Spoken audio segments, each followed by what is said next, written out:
نحمده ونصلي على رسوله الكريم أما بعد فأعوذ بالله من الشيطان الرجيم بسم الله الرحمن الرحيم يا أيها الذين آمنوا كتب عليكم الصيام كما كتب على الذين من قبلكم لعلكم تتقون۔ اللہ تعالیٰ کا ارشاد ہے کہ ایمان والو، تم پر روزے اسی طرح فرض کر دیے گئے ہیں جیسے تم سے پہلے لوگوں پر فرض کیے گئے تھے، یعنی یہ حکم صرف تمہارے لیے ہی نہیں ہے بلکہ تم سے پہلے جو لوگ گزرے ہیں ان امتوں کے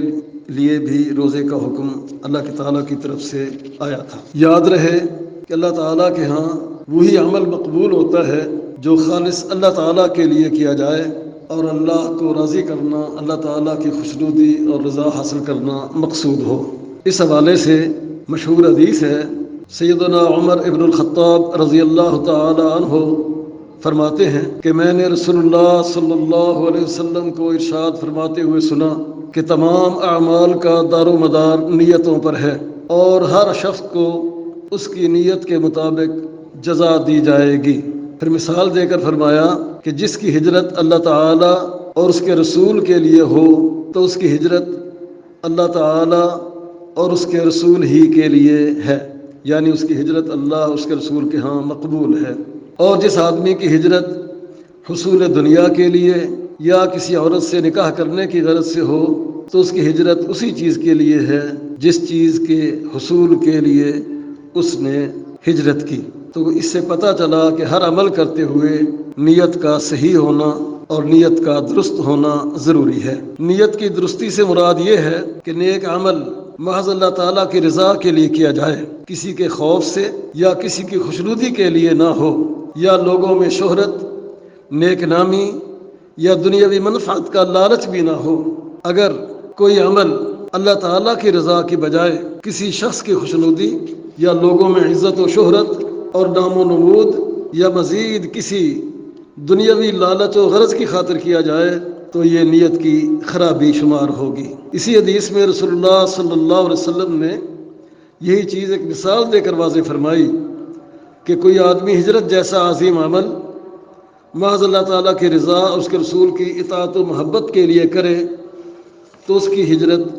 اللہ تعالیٰ اور اس کے رسول کے لیے ہے، یعنی اس کا یہ عمل اللہ تعالیٰ کے ہاں مقبول ہے اور وہ اجر و ثواب کا مستحق ہوگا۔ ایسا شخص اللہ اور اس کے رسول کا اطاعت گزار اور فرما بردار ہے۔ اور اگر کسی ہجرت کرنے والے نے ہجرت والا یہ عمل دولت کمانے کے لیے یا کسی عورت سے شادی کرنے کے لالچ میں کیا تو اس کی یہ ہجرت اسی چیز کے لیے ہے جس کے لیے اس نے ہجرت کی، یعنی اللہ تعالیٰ کے ہاں اسے اس عمل کا کوئی ثواب نہیں ملے گا۔ اور ایسا شخص رسول صلی اللہ علیہ وسلم کا نہ عقیدت مند سمجھا جائے گا اور نہ ہی مطیع فرمان شمار ہوگا۔ حالانکہ ہجرت بڑا عظیم عمل ہے جس کے بارے میں رسول اکرم صلی اللہ علیہ وسلم نے ارشاد فرمایا کہ ان الہجرت تہدم ما کان قبلہا، کہ لوگوں یاد رکھو ہجرت ایک ایسا عظیم عمل ہے کہ ہجرت کرنے سے انسان کے سابقہ زندگی کے سارے گناہ بخش دیے جاتے ہیں، لیکن شرط یہی ہے جو حدیث میں بیان ہوئی کہ وہ ہجرت اللہ تعالیٰ اور اس کے رسول صلی اللہ علیہ وسلم کے لیے کی جائے۔ اس حقیقت کو رسول اکرم صلی اللہ علیہ وسلم نے مختلف احادیث میں مختلف انداز سے بیان فرمایا ہے۔ ایک حدیث میں ہے، ابو ہریرہ رضی اللہ تعالیٰ عنہ بیان کرتے ہیں کہ نبی کریم صلی اللہ علیہ وسلم نے ارشاد فرمایا ان اللہ لا ينظر الى صورکم واموالکم، کہ لوگوں اللہ تعالیٰ تمہاری صورتیں اور شکلیں نہیں دیکھتا، نہ ہی اللہ تعالیٰ تمہارے مالوں کو دیکھتا ہے کہ عمل کرنے والا کیسی شکل رکھتا ہے یا کتنا مالدار ہے، ولکن ينظر الى قلوبکم واعمالکم، اللہ تعالیٰ تو تمہارے دلوں کو دیکھتا ہے اور عملوں کو دیکھتا ہے کہ تم نے کون سا عمل کس نیت سے کیا ہے۔ اگر وہ عمل اللہ تعالیٰ کی رضا کے لیے ہو اور رسول اکرم صلی اللہ علیہ وسلم کے حکم کے مطابق ہو تب تو وہ باعث اجر ہے، ورنہ اس عمل کا کوئی فائدہ نہیں بلکہ وہ الٹا باعث وبال ہوگا۔ یہ بات ایک اور جگہ قرآن مجید میں اللہ نے بیان فرمائی قربانی کے حوالے سے، فرمایا کہ لن ینال اللہ لحومها ولا دماؤها ولکن ینالہ التقوی منکم، کہ تم جو قربانیاں کرتے ہو اللہ تک قربانی کا نہ گوشت پہنچتا ہے نہ خون، بلکہ اسے تو تمہارا تقوی پہنچتا ہے، یعنی وہ تمہارا تقوی دیکھتا ہے کہ تم نے کس جذبے کے تحت یہ عمل کیا ہے، یعنی تمہارے اس عمل میں اخلاص ہے یا نہیں۔ اخلاص ہو تو بظاہر حقیر اور معمولی عمل بھی اللہ تعالیٰ کے ہاں انسان کی نجات کے لیے سرخ روئی اور نجات کا سبب بن سکتا ہے، اور جو عمل محض شہرت کے لیے یا لوگوں کو دکھلاوے کے لیے کیا جائے اس کی اللہ تعالیٰ کے ہاں کوئی قدر نہیں، جیسا کہ ایک صحیح اور مشہور حدیث میں ہے کہ قیامت کے دن اللہ تعالیٰ کے سامنے ایک عالم اور قاری قرآن کو، اور اسی طرح ایک مالدار سخی آدمی کو، اور اسی طرح ایک مجاہد کو جو اللہ کی راہ میں دنیا میں شہید ہوا، ان تین آدمیوں کو اللہ تعالیٰ کے ہاں پیش کیا جائے گا۔ ان سے ان کے اعمال کے بارے میں دریافت کیا جائے گا تو وہ تینوں کہیں گے کہ یا اللہ ہم تیرے دین کی خاطر، ایک کہے گا کہ میں دین سناتا رہا، دوسرا کہے گا کہ میں مال خرچ کرتا رہا، اور تیسرا کہے گا کہ میں کافروں کے ساتھ لڑتا رہا حتیٰ کہ مارا گیا۔ اللہ فرمائے گا کہ تم نے یہ کام کیے تھے مگر میری رضا کے لیے نہیں۔ جس نے دین سنایا، دین کا علم حاصل کیا اور دین سکھایا اور سنایا لوگوں کو، تو شہرت حاصل کرنا چاہتا تھا، تو نے میرے لیے عمل نہیں کیا تھا۔ حکم دیا جائے گا فرشتوں کو اسے گھسیٹ کر جہنم میں ڈال دو۔ اور جو دنیا میں مالدار تھا اور مال خرچ کیا کرتا تھا، اللہ اس سے فرمائے گا کہ تو نے مال محض شہرت کے لیے خرچ کیا تھا کہ لوگ میری تعریفیں کرتے رہیں، آج تیرے لیے ہمارے ہاں کوئی بدلہ نہیں۔ فرشتوں کو حکم دیا جائے گا اسے بھی جہنم میں ڈال دو۔ اور جو دنیا میں جہاد کرتا رہا کافروں سے اور پھر مارا گیا، اللہ فرمائے گا کہ تو نے کفار کے ساتھ لڑائیاں کی تھیں، لیکن تیرا مقصد یہ تھا کہ لوگ تیری تعریفیں کریں، تجھے بہادر کہیں، آج تیرے لیے ہمارے ہاں کوئی بدلہ نہیں، کوئی جزا نہیں، اور پھر ان تینوں کو جہنم میں ڈال دیا جائے گا۔ تو نیت کی اللہ تعالیٰ کے ہاں بڑی اہمیت ہے۔ رسول اکرم صلی اللہ علیہ وسلم نے ایک حدیث میں فرمایا ہے، اوس بن حذیفہ بیان کرتے ہیں کہ رسول اکرم صلی اللہ علیہ وسلم نے ارشاد فرمایا، جو آدمی رات کو سوتے وقت تہجد کی نیت کر لے لیکن وہ بیدار نہ ہو سکے تو اس نیت کی وجہ سے اسے اس کا ثواب مل جاتا ہے، اور جو اس کو نیند آ گئی وہ نیند اس کے لیے اس کے رب کی طرف سے ایک نعمت اور صدقہ شمار ہوگی۔ اس لیے نماز ہو،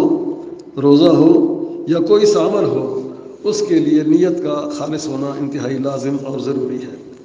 روزے کے حوالے سے مسئلہ یہ ہے کہ چونکہ روزے کا وقت صبح صادق سے لے کر سورج کے غروب ہونے تک ہوتا ہے، اس لیے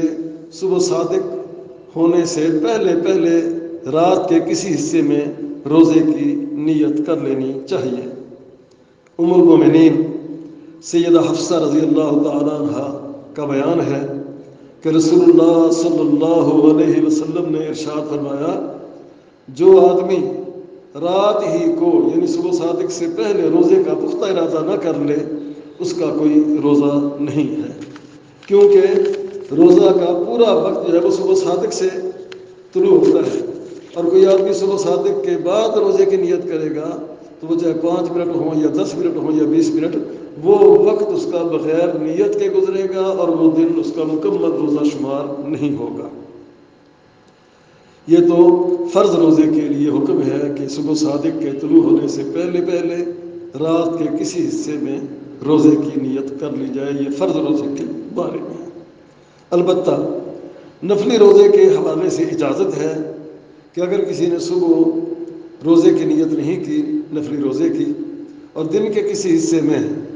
چاشت کے وقت 9-10 بجے اور بعض علماء کے مطابق زوال سے پہلے پہلے اگر کوئی آدمی نفلی روزے کی نیت کرنا چاہے تو کر سکتا ہے۔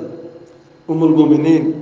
سیدہ عائشہ صدیقہ رضی اللہ تعالی عنہا کا بیان ہے کہ رسول اللہ صلی اللہ علیہ وسلم میرے پاس تشریف لاتے،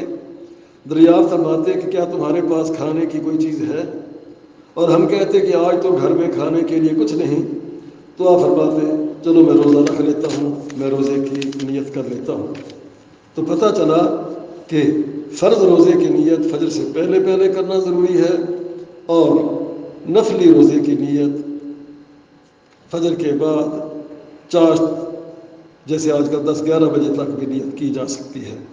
لیکن یاد رہے کہ نیت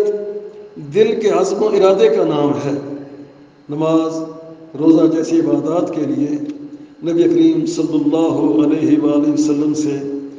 لفظی نیت یعنی زبان سے بول کر نیت کرنے کا کوئی ثبوت نہیں ملتا ہے۔ ہمارے ماحول میں، عام لوگوں میں روزے کی نیت کے لیے الفاظ مشہور ہیں، وَبِصَوْمِ غَدٍ نَوَيْتُ مِنْ شَهْرِ رمضان، کہ میں ماہ رمضان کے کل کے روزے کی نیت کرتا ہوں۔ لیکن یہ الفاظ احادیث سے ثابت نہیں ہیں، نہ صحابہ کرام سے، نہ ہی ان کے بعد کے قریب کے کسی دور سے۔ یہ الفاظ کہنا یہ بدعت ہے۔ آدمی کا رات کو ہی ارادہ ہوتا ہے، اسے پتہ ہوتا ہے کہ میں نے صبح روزہ رکھنا ہے، وہ عام طور پر سحری کے لیے کچھ نہ کچھ انتظام کر کے سوتا ہے، آٹا،